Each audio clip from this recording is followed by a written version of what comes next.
இது cinema 18 with Sharanya Sundaraj. வாரம் ஒரு சுவாரஸ்யமான திரை பிரபலத்தை நம்ம ஷோல பார்த்துட்டு வரோம். அந்த வகையில இன்னைக்கு யாரை நம்ம பார்க்க போறோம் அப்படின்னா, இவர் ரொம்ப சீரியஸ் ஆனவர். சில்வர் ஸ்கிரீனை பொறுத்த வரைக்கும் எப்பவுமே ரொம்ப கனமான கதாபாத்திரங்களாவே பண்ணிட்டு நம்ம பழக்கப்பட்டு தான் இருக்கோம் அவரை பார்த்து. ஸோ இவர் நிஜ வாழ்க்கையில் எப்படி இருப்பாரு அப்படின்னு உங்களை மாதிரி எனக்கு ரொம்ப நாளா ஒரு கேள்வி. ஸோ பேசியே கண்டுபிடிச்சிடலாமே அப்படின்றதுக்காக இன்னைக்கு இவரை நம்ம ஸ்டுடியோக்கு கடத்திட்டு வந்திருக்கோம். So yes, let's welcome Daniel Balaji to the show please. வணக்கம். வணக்கம். சந்தோஷம், ரொம்ப சந்தோஷம் உங்களை இங்கே பார்க்குறதுல இன்னைக்கு. எனக்கு சந்தோஷம் உங்களெல்லாம் இங்கே மீட் பண்ணுறதுக்கு. ஸோ டேனியல் பாலாஜி அப்படின்னா வந்து தமிழ்நாட்டில் எல்லாருக்குமே தெரிந்த ஒரு முகம். ஒரு சீரியஸாகவே இந்த முகத்தை வந்து நாங்கள் பார்க்க பழக்கப்பட்டிருக்கோம். இது எப்படி இது சின்ன வயசுலேருந்தே எப்படி தானே நீங்கள் எப்படி சீரியஸாக தான் இருப்பீங்களா? அப்படி தான் எல்லோரும் ஆக்சுவலாக சொல்லியிருக்காங்க, சீரியஸான ஒரு பையன் எப்போவுமே சைலண்ட்டாக இருப்பான் அப்படின்னு சொல்லிட்டு. பட் என் ஃப்ரெண்ட்ஸ் மாத்திரம் வீட்டில் எங்கள் அம்மா கிட்ட சொல்லுவீங்க, நார்மலாக தான் இருக்கிறான். எங்கள் அம்மா கேட்பாங்க ஆக்சுவலாக எப்படி இருக்கான், நல்லா பழகிறானா இல்லையா அப்படின்னு சொல்லிட்டு. அவங்க சொல்லும்போது எங்கள் அம்மா சத்தியமாக எங்கள் அம்மாவுக்கு நம்பிக்கையே வராது. நிஜமாக என் பையன் சிரிச்சானாலாம் கேட்டிருக்காங்க. பட் நான் கேஷுவலான ஒரு பையன் தான். முடிஞ்சிருக்க பிரச்சனைகள் அவாய்ட் பண்ணலாமேன்னு சொல்லிட்டு கொஞ்சம் அலூஃபாகவே இருந்துட்டு இருப்பேன். ஸோ அது வந்து அப்படியே சினிமாலையும் அதே மாதிரியே நிஜ வாழ்க்கையிலையும் நிழல் வாழ்க்கையிலையும் ஒரே மாதிரி கேரக்டர் தானா நீங்கள்? இல்லைங்க, கண்டிப்பாக இல்லை. ஸோ அது நான் ப்ரொஜெக்ட் பண்ணுறது. இது வந்து நான் ரியாலிட்டி வந்து ரொம்ப நார்மல், காம், ரொம்ப கண்டென்டடாக, ரொம்ப ஜாலியான ஒரு பையன். ஸோ ஓகே, உங்களோட திரை பயணம் அப்படின்றது எங்களுக்கு எப்படி, அது வந்து எப்படி how you got into forehead into big screen? சின்ன திரையில் நாங்கள் எல்லாருக்குமே தெரியும், சின்ன திரையில் உங்களை டேனியல் கேரக்டராக வந்து மறக்கவே முடியாத ஒரு கேரக்டர், உங்கள் பேரோட வந்து ஒரு ப்ரிஃபிக்ஸாக வந்து ஒரு கேரக்டர். ஸோ அங்கேருந்து சின்ன திரை ட்ரான்சிஷன், பெரிய திரை ட்ரான்சிஷன் எனக்கு ரொம்ப ஈஸியாக வந்த ஒரு விஷயம். சின்ன திரையிலே பார்த்தீங்கன்னா நான் நடிக்கணுன்ட்டு போல, நான் படித்தது வேறு. ஸோ அதில் போய் ஒர்க் பண்ணணுன்னு சொல்லிட்டு தான் நான் வந்து அசிஸ்டன்ட் டைரக்டராக, எடிட்டராக, சவுண்ட் ரெக்கார்டர்ஸாக, டெக்னீஷியனாக எல்லா வேலையும் பண்ணிகிட்டு இருந்தேன். அவங்க கூப்பிட்டு நடிக்க வச்சாங்க. சரி, அந்த டைமில் எனக்கு காசு தேவைப்பட்டது. காசு வேறு தந்து நடிக்க வேறு சொல்கிறாங்கன்னு சொல்லிட்டு அந்த கேரக்டர் மாத்திரம் பண்ணலான்னு சொல்லிட்டு போய் அந்த டேனியல் கேரக்டர் பண்ணேன். அண்ட் அதுக்கப்புறம் இன்னொரு ப்ராஜெக்ட் வந்தது. இல்லை, இந்த ஒரு ப்ராஜெக்ட் பண்ணிட்டு நீ போ அப்படின்னு சொல்லிட்டு சுந்தர் கே விஜயன் அவருடைய டைரக்ஷனில் அந்த ப்ராஜெக்டும் பண்ண ஆரம்பித்தேன். பட் அவங்களுக்கு டைம் சொல்லிட்டேன், நான் 6 months இருப்பேன். அதுக்கப்புறம் நான் போய் அந்த டேரக்டர் ஜாயின் பண்ணணும் அப்படின்னு சொல்லிட்டு. ஸோ அந்த டைமில் தான் வந்து கரெக்டாக கௌதம் மேனன் அவங்க அம்மா, so she is a teacher. அவங்க வந்து 2 சீரியலும் பார்த்து நான் ஒரு பையனை பைத்தியக்காரன்னு நினச்சிருந்தேன், மென்டல்ன்ட்டு. பட் அதுக்கப்புறம் பார்த்தீங்கன்னா அவன் ஒரு பொறுக்கி கேரக்டர் பண்ணுறேன். பட் பொறுக்கி கேரக்டரில் ஒரு 40% அவன் நல்லவே அந்த டிஞ்சஸ் வந்து அங்கங்கே காமிச்சிட்டே வரான். Such a good performer. இவன் வந்து சினிமாவில் வந்தானா ரொம்ப நல்ல லெவலில் வருவான். ஸோ அவனை சினிமாவில் இன்ட்ரடியூஸ் பண்ண பெருமை நீ எடுத்துக்கோ கௌதம் அப்படின்னு சொல்லிட்டு கௌதம் வந்து ஒரு வாட்டி டிவி சீரீஸ் பார்க்க வச்சுருக்காங்க. ஓகே. ஸோ உட்காந்து பார்க்கும்போது இப்போ சொல்லியிருக்காங்க. எனக்கு கௌதம் வந்து அதுக்கு முன்னாடி ஒரு மின்னலே பண்ணும்போது அந்த கம்பெனியில் டெக்னிக்கல் இன்சார்ஜாக ஒர்க் பண்ணிட்டு இருந்தேன். ஸோ தென் ஹீ செட் லைக்மா, நீ உனக்கு தெரியும் இந்த பையன் நிறைய பேர் ஃபோனில் பேசியிருக்கேன் நிறைய தடவை, அந்த பையன் தானே, அப்போது why you should wait. Actually அவன் வந்து கால் பண்ணால் நீ பார்த்துனுக்கிறியா என்ன, கால் பண்ண முதல்ல நைட்டாக கால் பண்ணி நெக்ஸ்ட் டே வந்து அவங்களுக்கு காக்கா இன்விடேஷனுக்கு அடிக்கணும் அப்படின்போது நெக்ஸ்ட் டேவே வந்து ஷூட் இருந்தது. ஸோ கூப்பிட்டாங்க. ஸோ அந்த டைமில் என்னோடய கமிட்மெண்ட்ஸ் இதெல்லாம் முடிச்சுட்டு இருந்தேன். அவ்வளோ ஈஸி எனக்கு. ஸோ அது ரொம்ப ஆச்சரியமாக இருக்குது. பொதுவாக வந்து இந்த பெரிய ஆர்டிஸ்ட் கிட்ட, அப்புறம் ஹீரோயின்ஸ் கிட்டலாம் கேட்டால் டேரக்டரோட கண்டுபிடிப்பு எப்படி சினிமாவில் பார்த்தேன், கடை வீதியில் பார்த்தாங்க அப்படின்லாம் சொல்லுவாங்க. இதில் வந்து டேரக்டர் இல்லாமல் இயக்குனரோடைய அம்மா பார்த்துருக்காங்க அப்படின்றது வந்து ரொம்ப பெரிய, ஆக்சுவலாக வந்து ரொம்ப புது நியூஸாக இருக்குது, ஒரு இன்ட்ரெஸ்டிங்காக இருக்குது. அது அதே மாதிரி இன்னொரு நியூஸும் இருக்குது. பொல்லாதவன் பண்ணும்போதும் வெற்றிமாறன் அவர் சொன்னது, நான் ஸ்கிரிப்ட் எழுதும்போது எனக்கு ஒரு கேர்ள் ஃப்ரெண்ட் இருந்தால், இப்போ அவங்க ஒய்ஃப் ஆகிட்டாங்க. பட் கேர்ள் ஃப்ரெண்ட் எனக்கு கதை சொல்லுவேன். அவங்க சொல்லுவாங்க, அந்த பையன் டேனியல் இருக்கான்ல, அவனை கூப்பிட்டு பண்ண இந்த கேரக்டர் ரொம்ப நல்லா பண்ணுவாங்க. எங்கள் அம்மா கிட்ட சொன்னேன், எங்கள் அம்மாவும் அதை தான் சொன்னாங்க. அவன் சீரியல் இல்லாமல் பண்ணின்னு இருக்கிறாங்க. அப்போ எவ்வளோ வருஷமா, நான் கிட்டத்தட்ட ஒரு 7-8 வருஷமாக இந்த கதையை வச்சு சுற்றின்னு இருக்கிறேங்க அப்படின்றது. ஸோ ஃபஸ்ட்டு சாய்ஸே உங்கள் பேர் தான் வந்தது எங்கள் வீட்டிலலாம். ஸோ ப்ரொடக்ஷனில் வேறு சாய்ஸஸ் சொல்லிட்டு இருந்தாங்க. அதுக்கப்புறம் மறுபடியும் 10th சாய்ஸ் எனக்கு நீங்கள் தான் பண்ணி ஆகணும் அப்படின்னு சொல்லிட்டு அன்றைக்கி கதை நரேட் பண்ணும்போது சொன்னார் எனக்கு. ஸோ அது சீரியல் வந்து அப்பத்துலேருந்தே நிறைய பேரை பாதிச்சிருக்கு. ஸோ அது எப்படின்னா சீரியல் பாதிச்சதோ இல்லையோ, தமிழ்நாட்டு தாய்க்குள்ளங்களை நீங்கள் ரொம்பவே பாதிச்சிருக்கீங்க அப்படின்னு தான் நினைக்கிறேன் நான். அது எப்படி இவ்வளோ சீரியஸான ஒரு இவ்வளோ சீரியஸான ஒரு கேரக்டர் பண்ணி ஒரு இந்த மாதிரியான ஒரு லீவிங் எ மார்க் அப்படின்றது ரொம்ப பெரிய விஷயம்தான். ஏன்னா நிறைய கவுண்டர் பார்ட்ஸ் இருப்பாங்க. வில்லன் அப்படின்னும் போது ஒரு வில்லன் அப்படின்னு மட்டும் இல்லாமல் நிறைய ஒரு இன்ட்ரெஸ்டிங்கான ஒரு எப்போவுமே ஒரு குவெஸ்டின் போயிட்டே இருக்கும் உங்களோட கேரக்டரை பொறுத்த வரைக்கும். ஒரு கிரே ஷேட், இது கிரேவா இல்லை பிளாக்கா ஒயிட்டா அப்படின்னு கண்டுபிடிக்காத மாதிரியான கேரக்டர்ஸ்லாம் பண்ணியிருக்கீங்க. ஸோ கௌதம் கூட அடுத்தடுத்த படங்கள் நீங்க பண்ணிட்டு இருக்கீங்க. அது எப்படி அது அமைஞ்சது, அது பாண்ட்? இல்லைங்க, அடுத்தடுத்து படம் பண்ணல. காக்காக்க பண்ணும்போது காக்காக்க தெலுங்கு வெர்ஷன் பண்ணும்போது ஒரு வாட்டி ஒரு ப்ராப்ளம் வந்தது ஒரு ஆர்டிஸ்ட் ஹேண்டில் பண்ணுறதுல. So one day he said like ஏய் அடுத்த ப்ராஜெக்டில் நீ தான்டா வில்லன் அப்படின்னு சொல்லிட்டு. ஈவன் தென் ஐ செட் சினிமா இந்த மாதிரிலாம் வார்த்தைலாம் விடாத, எது வேணாலும் எப்போ வேணாலும் எப்படி வேணாலும் மாறும். So just go head. நான் என்ன பண்ண போகிறேன்னு எனக்கு தெரியாது. நீ என்னவோ ஆகணும் ஆசைப்பட்டேன். நான் அந்த மாதிரி ஆசையே படலையே. நடிக்கிறதுக்கு கூப்பிட்டாங்க, சரி அந்த டைமில் காசு தராங்க, நடிக்கிறதுக்கு வந்து அந்த மாதிரி நடிச்சுட்டு போயிட்டுருக்கிறேன். என் மூஞ்சி வச்சா எனக்கு தெரிஞ்சு வில்லனாக ஈஸியாக வந்துடலாம். ஹீரோவெல்லாம் நான் வந்து ட்ரை பண்ணுற மாதிரிலாம் இல்லை. மோரோவர் நான் ஆக்டிங் என்ன பண்ண போகிறேன்னு எனக்கு தெரியல அப்படின்னு. ஓகே, அடுத்த படத்தில் நீ தான் வில்லன். ஃபிலிம் இன்ஸ்டிடியூட் மாணவனாக இருக்கிறது உங்களுக்கு கெரியரில் எந்த அளவுக்கு யூஸ் ஆகுது? நிறைய விஷயங்கள். ஆஸ் அன் ஆக்டர் இப்போதைக்கு I use my knowledge in direction, in editing, in sound recording and camera.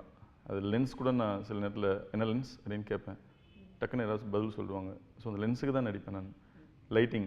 So எல்லா ஆக்டர்ஸ் சொல்லுவாங்க லைக் லைட்டுக்கு மூஞ்ச காட்டல, எனக்கு லைட் மூஞ்ச காட்டணும்னு எனக்கு ஆசையே இல்லை.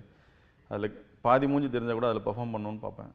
ஸோ நிறைய கேமராமேன் சொல்லுவாங்க, எதுக்கு நீ அப்பப்போ முகத்தை வேறு மாதிரி வைக்கிறேன், பொழிச்சுன்னு மூஞ்சில் அடிக்கிறீங்க, அது நல்லா இல்லை. ரியாலிட்டியில் நமக்கு வந்து பாதி லைட் எங்கேயோ ஒரு ஷேடில் தான் விழும். ஸோ நல்லா இல்லை அப்படின்னு சொல்லி நானாக பர்ஃபார்மன்ஸில் திரும்பின்னு போயிடுவேன். அதுதான். So I use everything whatever I learned in institute.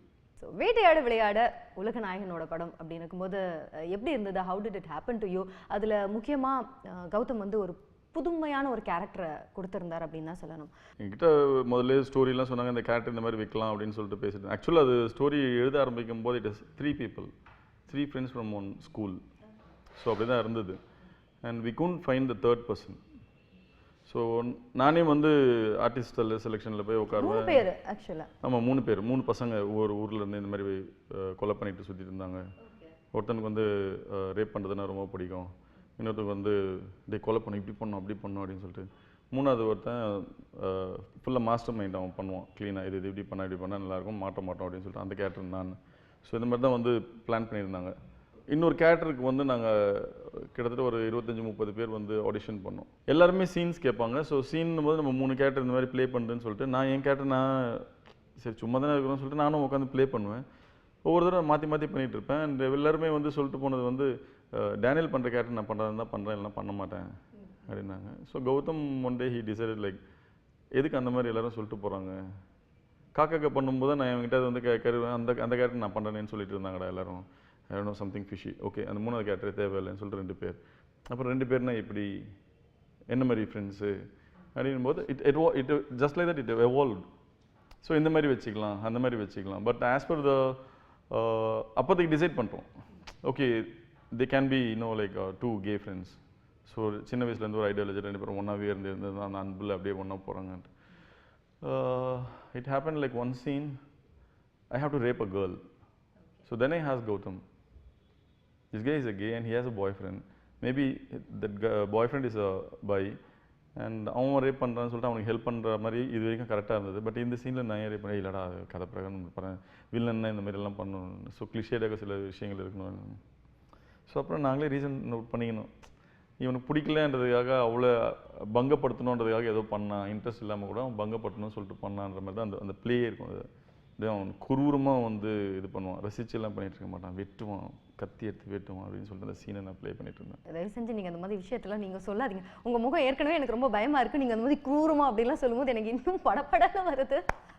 Gautham Menon and Daniel பாலாஜியோட க்யூட்டான கெமிஸ்ட்ரியை பற்றி பேசணும். ஸோ மற்ற படங்கள் மறக்க முடியாத படம் அப்படின்னா உங்களை வெற்றிமாறன் அவருடைய படங்களில் நான் சொல்லணும். பொல்லாதவனில் கிஷோர் கூட உங்களோட அந்த அண்ணன் தம்பி அந்த இது ஒரு ரியல் லைஃப் ஒரு அண்ணன் தம்பி அந்த மாதிரியான ஒரு விஷயங்கள் இருந்தது. அதில் அது எப்படி இருந்தது, அந்த அனுபவம் எப்படி இருந்தது? அது அவ்வளோ அந்த அளவுக்கு அது ரெக்கக்னைஸ் பண்ணப்படும் அந்த கேரக்டர் அப்படின்னு நினச்சிங்களா?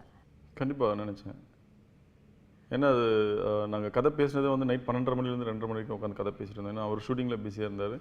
ஸோ மீட் பண்ணி ஆகணும் அப்படின்னு சொல்லிட்டு ஷூட் முடிச்சுட்டு வரேன் அப்படின்னு சொல்லி 9 o'clock. ஸோ ப்ரொடக்ஷன் மீட்டிங் இருந்ததுன்னு சொல்லிட்டு ரொம்ப லேட் ஆகிடுச்சு. சரி ஃப்ரீயாக தானே இருக்கீங்க, இப்போ வாங்க. நைட் 12:30 to 2:30 அந்த கதை பேசிகிட்டு இருந்தோம். அண்ட் 2 நாள் கழிச்சு ஷூட் அப்படின்னு சொல்லிட்டு தள்ளி வைக்கலாம், நாங்கள் 2 நாள்லேயே என்னென்ன வருதுன்னு பார்ப்போம், இல்லை ரெடி ஆகுதான்னு பார்ப்போம், ரெடி ஆச்சுன்னா 2வது நாள் ஷூட் பண்ணலாம் அப்படின்னு சொல்லி. ஸோ அப்படி தான் போனோம். கதை கேட்டே வந்துட்டே இருந்தேன். சரி ஒரு தம்பி கேரக்டர் ஓகே கொஞ்சம் அண்டர் ப்ளே பண்ணணும் அப்படின்னு சொல்லிட்டு கேட்டுகிட்டே வந்தேன். கொஞ்சம் கொஞ்சமாக அவன் வந்து லைஃப்பில் முன்னேன்னு சொல்லிட்டு அண்ணனை போட்டுறான் அப்படின்னு. அண்ணனை போட்டுறானா? ஓகே.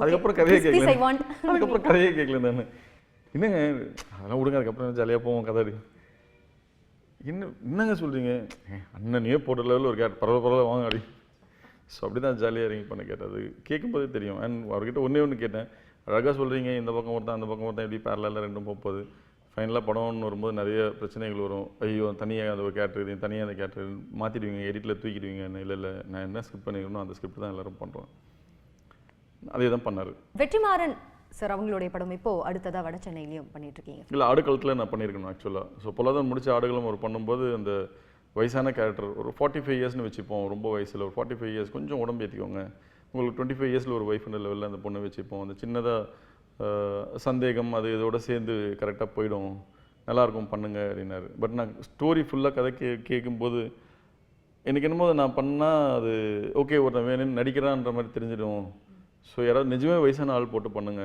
நல்லாயிருக்கும் அப்படின்னு சொல்லி நானே தான் சொன்னேன் ஓகே இல்லை நல்ல கேரக்டர் அது ஐயோ நல்ல கேரக்டருங்க எனக்கு வந்து படமாக அது கெட்டு போயிடுமோன்னு ஒரு பயம் இருக்குது ஸோ உண்மையிலே நீங்கள் ஒரு வயசான கேரக்டர் நீங்கள் எடுத்தீங்கன்னா புதுசாக ரொம்ப நல்லாயிருக்கும் அப்படின்னு ஸோ அதுக்கப்புறம் they went on searching people so அப்புறம் தான் அந்த ரைட்டர் வந்தார் அதில் அந்த இடத்துல வந்து ஒரு ஆர்டிஸ்ட் அப்படின்றத தாண்டி ஒரு ஒரு சினிமா ரசிகனா ஒரு கலைஞன் அப்படின்றத தாண்டி ஒரு ரசிகனாவே மாறி நீங்கள் பண்ணியிருக்கீங்க அந்த வகையில் ஸோ அதனால் அது எனக்கும் வெற்றி அவருக்கும் வந்து ஒரு நல்ல பைண்டிங் இருந்துகிட்டே இருக்கும் ஸோ நிறைய கதைகள் பேசுவோம் வடச்சென்னை நாங்கள் அப்போதுலேருந்தே பேசியிருக்கோம் இந்த மாதிரி ஒரு கதை பண்ணோம் அப்படின்னு சொல்லிட்டு ஸோ எப்படிலாம் மாறுது எப்பப்பெல்லாம் மாறுதுன்னும் போதெல்லாம் அப்பப்போ வந்து சொல்லுவாப்புல இந்த மாதிரி மாற்றிருக்கேன் அந்த மாதிரி மாற்றிருக்கேன் அப்படின்னு சொல்லிட்டு நல்லாயிருக்கும் லைக் நான் என் கதைகள்லாம் உட்காந்து பேசுவேன் ஸோ அந்த மாதிரி நல்ல ஒரு ஆரோக்கியமான ஒரு இது ஓகே ஸோ உங்களோட ஈக்குவேஷன் இப்போ வடச்சென்னையில் என்ன மாதிரி உங்களை எதிர்பார்க்கலாம் வடச்சென்னையில் ஆக்சுவலாக நான் வந்து 2 வில்லனில் ஒரு வில்லன் அப்படின்னு சொல்லிட்டு தான் பேசிகிட்டு இருந்தோம் முதல்ல இருந்து ஸ்கிரிப்ட் ஆரம்பிக்கும் போதுலேருந்து பட் ஆஸ்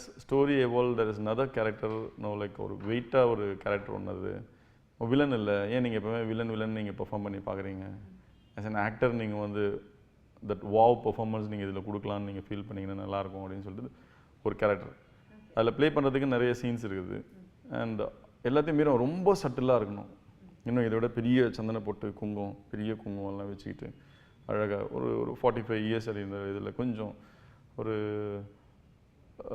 அவன் பண்ண ஏதோ ஒரு தப்புக்கு ரொம்ப ரிப்பெண்ட் பண்ணிகிட்டு இருக்கிற ஒரு ரவுடி ஸோ அந்த மாதிரி ஒரு கேரக்டர் ஸோ அது ப்ளே பண்ணுறேன் நான் இப்போது okay another dimension of as an actor it will be another dimension இவ்வளோ சாஃப்டாக கூட ஒரு பொறுக்கி கேரக்டர் போர்ட்ரே பண்ண முடியுமா அப்படின்ட்டு ஓகே ஸோ அதாவது இதே வெற்றிமாறன் படத்துக்காக அந்த 45+ அந்த கேரக்டர் நான் பண்ண வேணாம் அப்படின்னு நீங்கள் நினச்சிருக்கீங்க அது அடுக்கடத்தில் பண்ண வேணாம் அப்படின்னு நினச்சது வடச்சென்னையில் வந்து சாத்தியமாக இருக்குது அது என்ன வாட் கன்வின்ஸ்ட் யூ இல்லை அதில் வந்து அவங்க ஒரு நீங்கள் நடிக்கிறீங்கன்னா அது கேரக்டர் 45 வச்சுக்கலாம் அப்படின்னு சொன்னார் ஆனால் கதை நம்ம கேட்கும் போதே தெரியும் அது ரொம்ப எல்டர்லி பர்சன் ஒரு பயங்கர எக்ஸ்பீரியன்ஸ் அந்த ஊர்லேயே ஒரு கெத்தான ஒரு இதுன்ட்டு அந்த டைமில் நான் ரொம்ப ஒல்லியாக தான் இருந்தேன் ஸோ நான் என்ன தான் நம்ம உடம்பை ஏற்றுனா கூட அது அந்த கெத்து கொடுக்க முடியுமான்றது ஒன்று இருக்கலாம் கேரக்டர் அது கேரக்டராக கெட்டு போயிடும் அப்படின்னு சொல்லிட்டு பட் இது வந்து ஒரு ரவுடி அவன் ஒல்லியாகவும் இருக்கலாம் குண்டாகவும் இருக்கலாம் ஒரு 45 இயர்ஸில் கூட அவன் ஒல்லியாகவும் இருக்கலாம் குண்டாகவும் இருக்கலாம் ஸோ ரிப்பன் பண்ணிட்டு இருக்கிறவன் ஸோ நிறைய கண்ட்ரோல்லாம் பண்ணியிருப்பான் ஸோ இப்படியே கூட இருக்கலாம் அப்படின்னு சொல்லிட்டு தான் பேசினேன் ஸோ அதனால்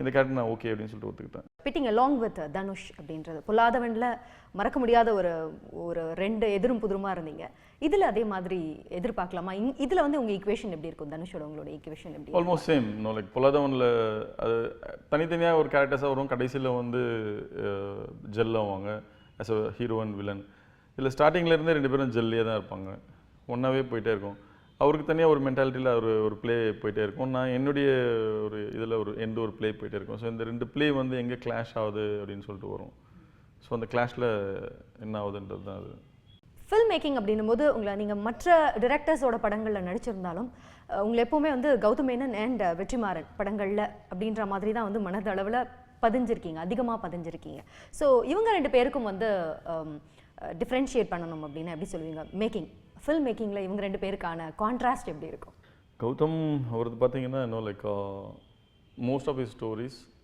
paste on love okay so அந்த லவ்க்கான கலர்ஸ் லவ்க்கான அந்த கிளாமர் லவ்க்கான ஸோ மீதி எலிமெண்ட்ஸ் எல்லாமே வந்து அந்த ஒரு லவ் ட்ராக்குக்கு சப்போர்ட் பண்ணுற ட்ராக்ஸாக தான் அது இருக்கும் ஆக்சுவலாக சில நேரங்களில் நாங்கள் அதை ஓவர்டேக் பண்ணி எப்படி வேட்டையாடு விளையாடல ஒரு லவ் ட்ராக் அதை ஓவர்டேக் பண்ணுற லெவலில் எங்களது த்ரில்லர் பாயிண்ட்ஸ் எல்லாம் போயிட்டுருக்கோம். ஸோ கதை வந்து அவர் இப்படி நடுவில் லவ் பண்ணியிருந்தாருன்ற லெவலில் போவோம். ஸோ அப்படி போவோம். அண்ட் அதுக்கான எல்லாமே அதில் இருக்கும், சாங்ஸ் இருக்கும். வெற்றி அவரது பார்த்தீங்கன்னா ஒரு ஸ்டோரி, ஸோ அதில் கேரக்டர்ஸ், ஸோ அந்த கேரக்டர்ஸ் இப்படி தான் இருக்கணும், அதுக்கான ரியலிசம், அதுக்கான லொக்கல்ஸ், ஸோ இந்த மாதிரி தான் போயிட்டுருக்கோம். ஸோ இதில் வந்து லவ் அப்படின்னா கூட அதில் அந்த கேரக்டர்ஸ் அந்த லொக்கல்ஸுக்கான அந்த லவ் மூடுக்கு தான் அவர் எல்லாமே பண்ணியிருப்பார். அது திடீர்னு வந்து அப்படி கலர்ஃபுல்லாக காட்டணும், திடீர்னு வந்து அப்படி மியூசிக்ஸ் இந்த மாதிரிலாம் வரணும், அதெல்லாம் இருக்காது. அந்த சட்டில்னஸில் இருக்கும் எல்லாமே. ஸோ அடுத்ததாக ஒர்க்கிங் வித் அதர் டிரெக்டர்ஸ் அப்படின்னு பேசும்போது பைரவா படத்தை பற்றி அதில் பண்ணியிருந்த கோட்டை வீரன் கேரக்டர் பற்றி பேசுகிறோம். So how was that working with Vijay and இன்னொன்று அந்த கேரக்டர் நிறைய நீங்கள் பண்ணியிருந்தாலும் நிறைய பெண்கள் கிட்ட வந்து அந்த கேரக்டர் ரொம்ப பெரிய அளவில் ரீச் ஆச்சு அப்படின்னு தான் சொல்லணும். கோட்டை வீரன் அப்படின்னு சொல்லும்போது என்னதான் ஒரு ரகடான ஒரு ரஃப்பான ஒரு ஆளாக இருந்தாலும் ஹேஸ் ஒரு சாஃப்ட் சைட் அவங்க ஒய்ஃப்காக அப்படின்றது. So what made you choose that character? So அந்த கேரக்டர் பற்றி, கோட்டை வீரனை பற்றி நீங்கள் சொல்லுங்கள். சூஸ் பண்ணதுக்கு 2-3 reasons. One, of course Vijay sir. Okay, this is the first time I'm doing film with Vijay. And Bharath, I know him, he is my senior actually in the institute. ரொம்ப வருஷமாக படம் பண்ணிட்டு இருக்காரு, நிறைய நல்ல ஸ்கிரிப்ட் எழுதுவார், நல்ல டைலாக் ரைட்டராக இருந்தார் எல்லாம். ஸோ திருப்பி ஒரு படம், பெரிய படம் பண்ணுறாரு. And the way he call me, யாரோ ஒருத்தர் கால் பண்ணார், பரத் பேசணும் அப்படின்னு சொன்னார், பரதன் பேசணும்னு சொன்னார். என்கிட்ட நம்பர் இருக்குன்னு நினைக்கிறேன், நம்பர் கொடுங்க நானே பேசுகிறேன் அப்படின்னாரு. Immediately he called and know like. And எப்போவுமே என்கிட்ட ஒரு கதை சொல்லும்போது I has one question, why me? So அந்த ஒய் மீக்கு ஒரு நல்ல ஒரு ரீசன் சொன்னார். இல்லை, இது வந்து மிரட்டுற லெவலில் ஒரு இன்னொரு வில்லன் அப்படின்ற லெவலில் இருக்கும், பட் அவனுக்கு அந்த சாஃப்ட் சைடு ஒன்று இருக்குது, அவன் ஒய்ஃப். அது நிஜமாக இன்ட்ரெஸ்ட்டாக இருந்தது. என்னென்னா நார்மலாக ஒரு ஆள் பார்த்தா நம்ம சுற்றி இருக்கிற ஆட்கள்லேயே எல்லாம் ஏய் அப்படின்னு சொல்லிட்டு கத்துற ஆளுங்கள்லாம் இருப்பாங்க. வீட்டுக்கு போனவொடனே வந்து மியாவு தான் எல்லாமே. ஸோ அது வேலைக்கே ஆகாதுன்னு லெவலில் இருக்கும். ஸோ அந்த மாதிரி ஒரு மியாவு. எங்கள் வீட்டில் எப்படி மியாவா? எங்கள் வீட்டில் நான் தனியாக தாங்க இருக்கிறேன், கல்யாணம்லாம் பண்ணல. அதனால் நான் எப்போவுமே மியாவ் இல்லை, இப்போதைக்கு கர்ஜனையோட தான் இருப்பேன் நான். ஹீரோஸ் ஹீரோயின்ஸ் பற்றி நிறைய வந்து மச் டாக்டு டாபிக். ஆனால் இந்த வில்லன்கள் அப்படின்னும் போது அது எப்படி இருக்கும்? ஆக்சுவலாக வந்து வில்லன்களுடைய வாழ்க்கை, திரை வாழ்க்கையும் நிழல் வாழ்க்கையும் நிஜ வாழ்க்கையும் என்ன கான்ட்ராஸ்ட்? அது எப்படி இருக்கும்? அது ஹவு டு பீப்பிள் see ஏன் வில்லன் அப்படின்னு சொல்லிட்டு பார்க்குறீங்க? எப்படி நீங்கள் ஹீரோவோட 2 சைடு, ஹீரோயினோட 2 சைடு மாதிரி தான் எங்களுக்கும் இருக்க போகுது. ஆஸ் அன் ஆக்டர், ஓகே, நாங்கள் வெளில எப்படி இருக்கலாம், நார்மல் லைஃப் எப்படி வேணாலும் இருக்கலாம். ஸோ அந்த மாதிரி தான் இருக்க போகுது. ஆனால் அந்த ஹீரோயினை பார்க்குறத விட வில்லன் அப்படின்னாலே நம்மளை தாண்டி ஒரு பயம் மனசில் வந்துடுதுல. அவங்களை பார்க்கும்போது கொஞ்சம் ஒரு காஷியஸாக அந்த ஒரு பயம். அது ஆக்சுவலாக இந்த கேள்வி நீங்கள் வந்து எங்கிட்ட கேட்குறத என்ன சுற்றி இருக்கிறவங்ககிட்ட கேட்டால் ரொம்ப நல்லா இருக்கும்னு நினைக்கிறேன். Maybe will get the true picture of what is, maybe they'll give a true picture of what is Daniel Balaji. பார்க்கும்போது நீங்கள் வந்து ஒரு ஸ்ட்ரிக்டான பர்சனாலிட்டியாகவே தெரியுறீங்க. ஆக்சுவலாக உங்கள் பர்சனல் லைஃப்பில் நீங்கள் எப்படி தான் இருப்பீங்க அப்படின்றது வந்து ஆல்வேஸ் வாண்டரிங். ஃப்ரெண்ட்ஸ் நடுவில் போகும்போது நம்ம நான் ஆக்டர் எல்லாம் நம்ம காட்ட போகிறதில்ல. And the care they show actually, பரவாயில்ல அவன் 2 படம் நெக்ஸ்ட் அவன் பண்ணுற செட்டிங்கில் இப்போ நீ அவங்க கெத்து காட்டு, மச்சான் நம்மளால அதெல்லாம் பண்ண முடியாது, நம்ம ஜாலியாக சைலண்ட்டாக போவோம், சைலண்ட்டாக வருவோம். இதெல்லாம் தான் நீ நல்லா இது பாரு மூஞ்சிக்கு இப்போ கெடுத்துட்டு, இதெல்லாம் அவங்க என்ன பார்த்து சொல்லிட்டு இருப்பாங்க. ஸோ அந்த கேர், ஏன்னா அந்த ஃப்ரெண்ட்லியாக தான் நம்மளும் இருக்க முடியும். ஸோ அடுத்தது ஒரு முக்கியமான ஒரு கேள்வி.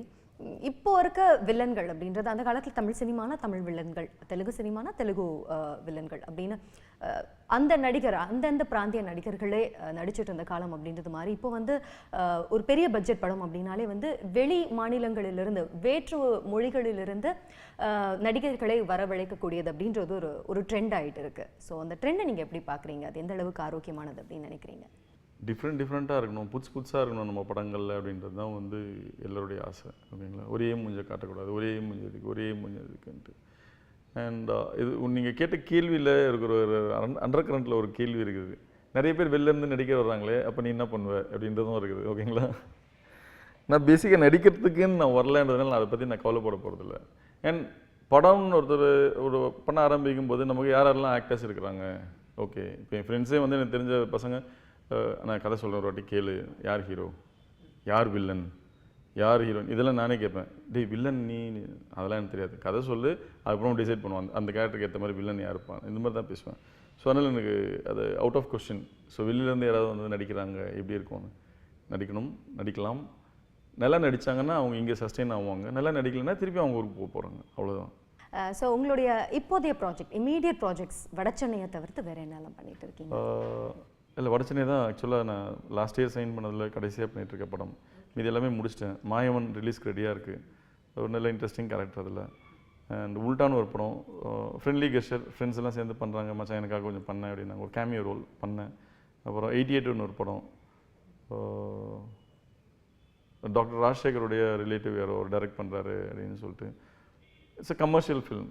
சொல்லும்போதே அவங்க வந்து கதை கேட்கும்போதே வந்து தெலுங்கில் எடுக்க போகிறீங்களா தமிழில் எடுக்க போகிறீங்களான்னு கேட்டேன். அந்த மாதிரி தான் இருந்தது கதை. பட் சும்மா பண்ணுவோமே, ஓகே. ஸோ அவருக்கு நல்லா இருக்கும்னு சொல்லிக்கிறாரு. ஓகே ஃபைன், எங்கேயோ ரிலீஸ் பண்ணுறாரு. ஓகே ஃபைன், அந்த கெப்பாசிட்டி இருக்குது, அவங்க ரிலீஸ் பண்ணுற கெப்பாசிட்டி இருக்குது. ஸோ பண்ணலாம் அப்படின்னு சொல்லிட்டு அந்த படம். ஸோ இதான் லைனப்பில் இருக்குது. ஸோ வடச்சென்னை. ஸோ எங்கேயோ ஒரு இடத்துல எங்கேயோ கீழே பேருக்கு எடுத்துனா வடச்சென்னை தூக்கி மேலே நிறுத்தி வைக்கும். ஓகே, நிச்சயமாக. அதாவது உங்களுக்கு நீங்கள் என்ன மாதிரியான ஒரு நம்பிக்கையில் இருக்கீங்களோ அதை விட வந்து அஸ் ஆடியன்ஸ் நாங்களும் அதே மாதிரியான அதை விட அதிகமான ஒரு எதிர்பார்ப்பில் இருக்கோம். ஸோ இதுக்கு முன்னாடி வந்து எங்களை எப்படியெல்லாம் மிரட்டிங்களோ அதை விட அடுத்த கட்டமான மிரட்டலை எதிர்பார்க்கறதுக்காக நாங்கள் எல்லாருமே we are looking forward to see you on Vada Chennai and all the very best and thank you so much for being here. Thank you, man. Thanks. So Daniel Balaji பயங்கர இன்ட்ரெஸ்டிங்கான கேரக்டரில் எந்த அளவுக்கு சீரியஸாக இருந்தாரோ அதை தாண்டி ரொம்ப ஃப்ரெண்ட்லியான ஒரு நேச்சர் அப்படின்றது தெரிஞ்சது. ரொம்ப இன்ட்ரெஸ்டிங்கான விஷயங்கள்லாம் பார்த்தோம். வடச்சென்னையில் இவர் என்ன மாதிரியெல்லாம் மிரட்ட போகிறார் அப்படின்னு உங்களை மாதிரியே நானும் பயங்கரமான எதிர்பார்ப்போட இந்த எபிசோட முடிக்க போகிறோம். ஸோ அதே மாதிரி இன்னும் ஒரு சுவாரஸ்யமான திரைப்பிரபலத்தோட அடுத்த வாரம் மறுபடியும் சினிமா 18ல சந்திக்கலாம். அதுவரை தொடர்ந்து இணைந்திருங்கள். இது நியூஸ் 18 தமிழ்நாடு.